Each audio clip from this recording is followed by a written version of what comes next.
Hey, what's up, Joe Joe in the morning? I hope everybody's having a really good day.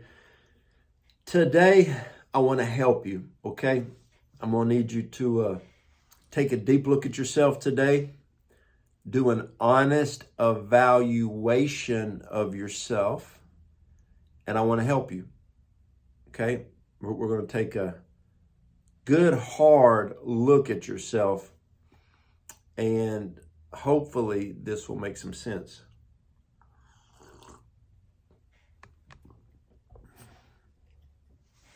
The Bible talks about mentors. The Bible says, without counsel, plans go astray in Proverbs. You got to understand a lot of the epistles that the Apostle Paul wrote were to spiritual sons. You think about Elijah and Elisha. You think about the different mentorings in the Bible that were very good. The thing is, a lot of people, they don't want a mentor, nor do they actually let mentors in their life. I've noticed, been in the church world for about 28 years, working in churches and ministries for 28 years. A lot of times when people will leave a church or they will leave a ministry, they have something inside of them that if they would have talked to a mentor, they wouldn't have left. It's amazing how many people leave ministries, and as soon as they leave, they fall off. I remember I was preaching for a great friend of mine a few years back, and this guy had 4 spiritual sons. I mean, they were like, if he moved, they moved. They were there. They helped make the ministry work. These 4 young men were powerful. So I was catching up with my friend on the phone, and I said, man, how are the 4 horsemen doing? How are those 4 amazing young men doing? Well, Joe, 3 of them left. I said, 3 of them left? 3 of the 4 have left within 6 months? Yep. I said, man, I wasn't on social media a lot. I don't look at it a lot. I'm on there all the time doing stuff. And I just was curious. I went and looked at these 3 guys, social media pages. One of them was acting ignorant, just backslid, fell off. Another one was doing his own ministry and was failing miserably. And the other one just was bitter, mad, angry. None of them are doing anything. If they could have opened up to their mentor, he could have helped them. Listen to me. Here is the saying, the quote of the day. You are the way you are because you are the way that you are. Think about it. You are the way that you are because you are the way that you are. It is the mindsets that you adopt and adapt to that will make you react to every situation and circumstance. Recently, we were in public and something happened, and I just kind of sat there, smiled. My wife said, wow, you used to react a lot different than that. I've grown.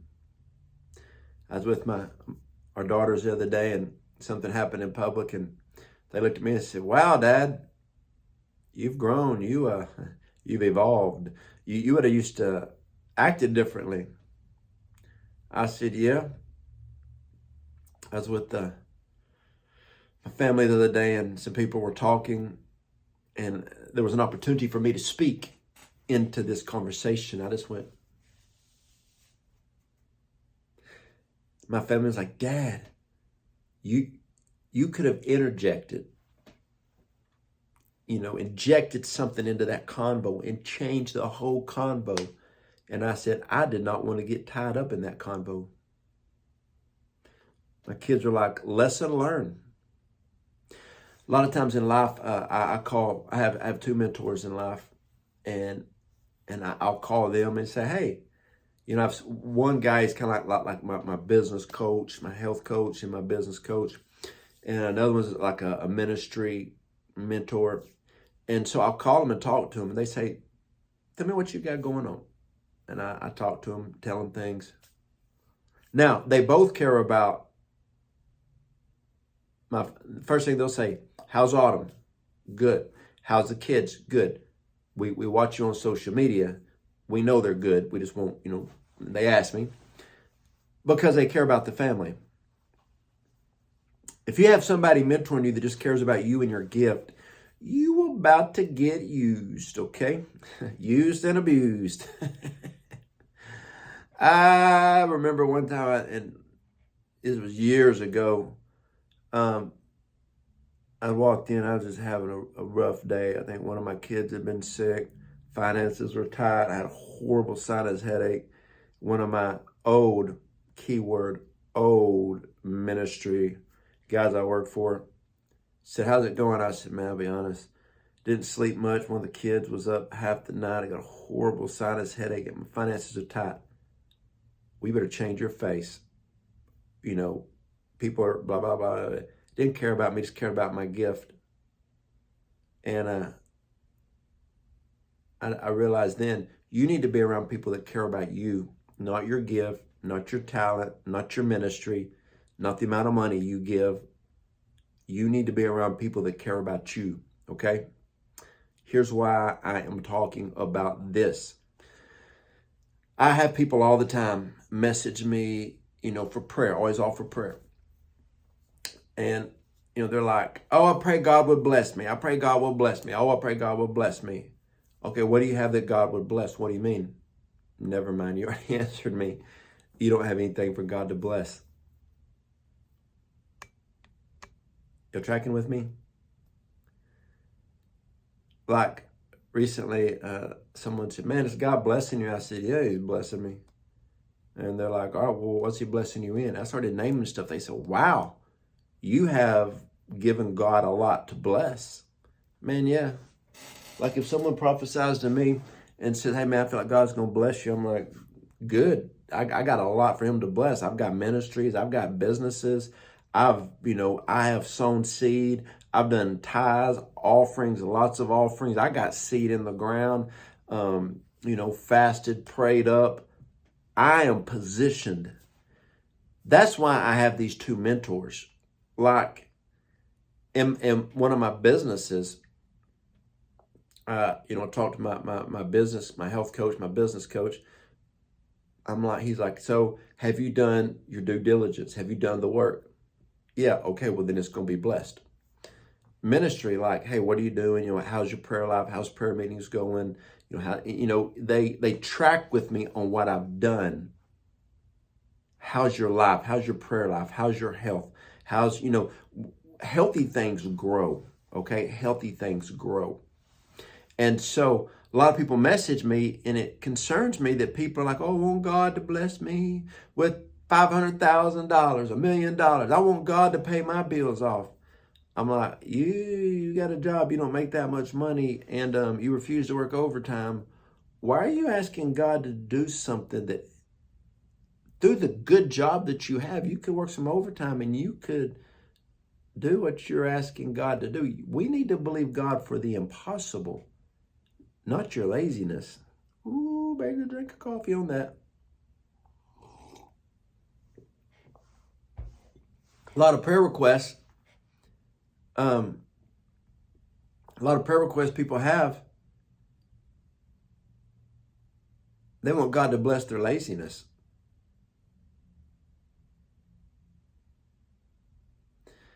A lot of people don't get a job that challenges them. They don't go to a church that challenges them. I've had just over the years people, call me, or like I had somebody call me and they were frustrated with one of my ministry friends. I'm leaving his church, going to another church. I'm like, I preached in your city, don't you? They're like, yeah. I said, that church you're going to is a seeker-friendly church. They don't move in the apostolic prophetic. They don't believe in the kingdom. They said it's just easier to go there. They got coffee and donuts. Get your own coffee. Go where God's moving in the... See, they didn't want to have a mentor that would challenge them, stretch them. I've had so many people leave our church because I challenge them and stretch them. The Bible talks about when you go back to the owner of the sheep that you were tending, if you took 100 out and came back with 99, you better hold up a leg. You better hold up an ear and say, I fought for this one. I fought the line for this one.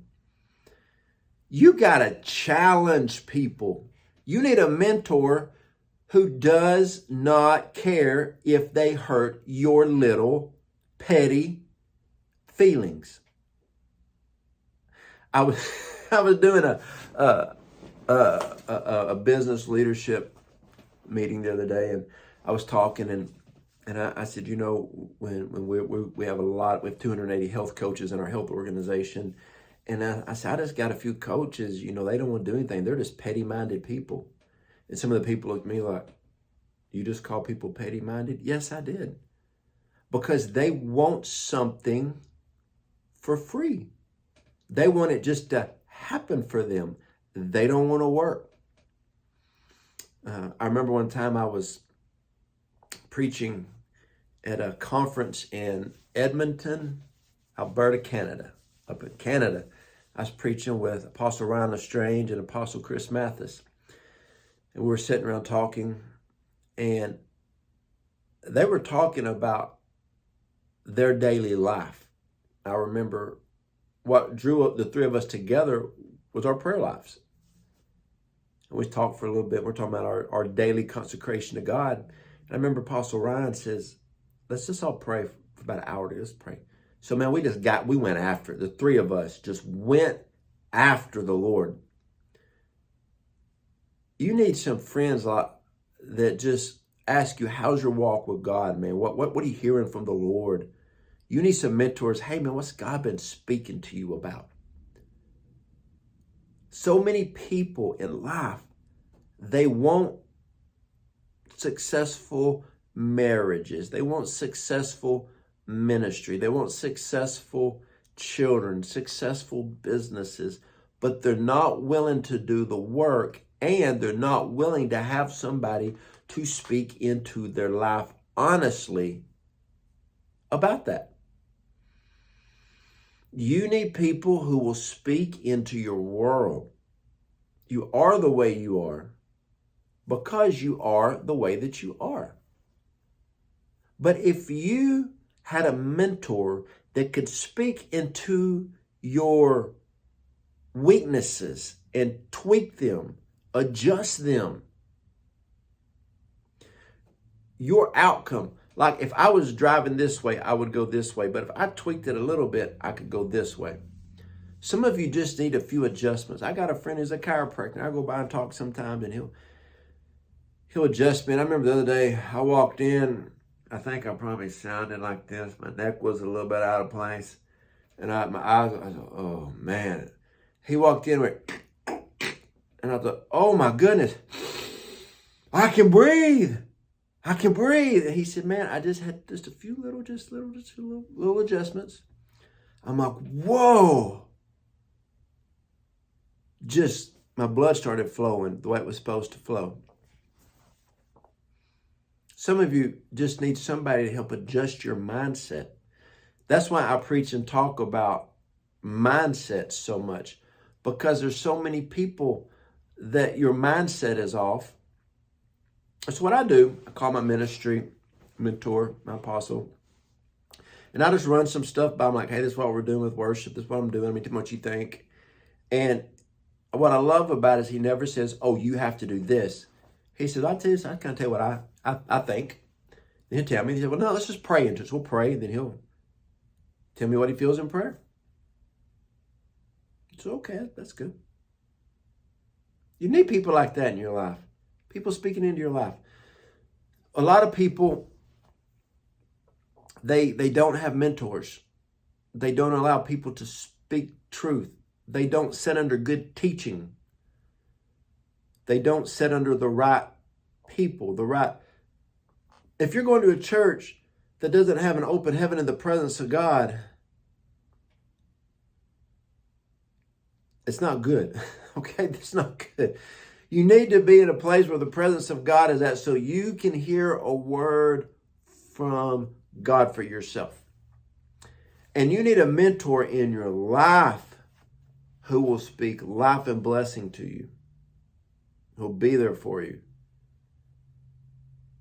You're one good mentor away from having your world changed. Don't be hard-headed. Be open-minded to the Holy Spirit. Position yourself in a great ministry or church. Get you somebody who will speak in your life properly. Now, I'm going to say something that a lot of people disagree with, but if you disagree, you're wrong, and I'm right. Because it's Joe Joe in the morning. I believe you should have a mentor that does not lack financially. Why is that? Because you never need somebody who's tied to you because of finances. Now, I believe you should sow into your church. You should sow into the people you listen to. Like my wife and I, we give to our church. We give to our apostle. We give to 3 or 4 ministries. The people that we listen to on a daily basis, we sow seed into them. But nobody requires it. I was talking to one of my life mentors the other day. He told me what he made a year. And I was like, wow. So he doesn't do it for money. You tracking with me? Do you know why people are mad when people leave churches? I've worked in churches. Oh, so-and-so left. You know, they tithe $879.31 a month. Are you worried about the person or their money? Be around people who love you for you. Be around people who love you for you. Y'all tracking with me? I hope you are. I love people. I love helping people. And so I hope this video helped you today. Get you a mentor. Be in the right church. Get the right mindset. When you get the right mindset, the kingdom mindset, that's why I wrote the book, Kingdom Mindset and Kingdom Thinking. To help people think properly. If you can think kingdom, everything will shift in your life. Be around people who love you for you. And when you find that person that speaks into your life, sow into their life. Sow big into their life. Bless them, help them. I hope you are getting this. When you find the right mentor, you found a jewel. There's not, everybody's looking, but a lot of times, listen, true mothers and fathers in the faith are looking for true sons and daughters. But when people who aren't real sons and daughters go to a real mother or father, it won't last long. They're looking for the real. Real will find real. If you don't have that right person, maybe you're not a bad person. Maybe you're carrying a wound that keeps you pushed back from a real mentor. You're like a little baby when they hurt themselves. Let mama see it. Let daddy see it. Oh, baby, that wound's going to be... I remember one time, one of my girls was riding a bike and I was supposed to be watching. I was trying to watch. I don't know what I was doing, actually. And I was in the front yard and somehow they fell off. Oh, my goodness. They skinned their leg up to where, they skinned it so bad. You could see like the meat inside. I was so scared. I said, oh, Lord, I'm going to be in so much trouble when Autumn finds out. And my baby girl was crying. I picked her up and I said, oh, baby girl, you're going to be okay. She looked at me and quit crying. We walked in the house. Autumn looked at me like, I was like, oh, she said, it's going to be okay. And my wife went in there, cleaned it off, put the little alcohol, put the little fizzly hydrogen peroxide, whatever it is, put a Band-Aid on it. She said, why did you take your eye off my baby? I said, I did. My wife's prophetic. I can't be lying. I'm like, I just took my eye off. I wasn't watching for a second. I'm sorry. She said, okay, it's fine. She'll never let it happen again. Yes, ma'am. But when both of us told our little girl it was going to be okay, to her it was a big deal. But when somebody says it's going to be, hey, you're okay. You're going to get through this. I promise you. I promise you, you're about to get through this. Sometimes you just need to borrow somebody else's faith for a minute. You need to borrow somebody else's confidence. That's why you need a mentor. You get the right mentor in your life, your life will soar. It changes everything. Hope this helped today. Love you guys.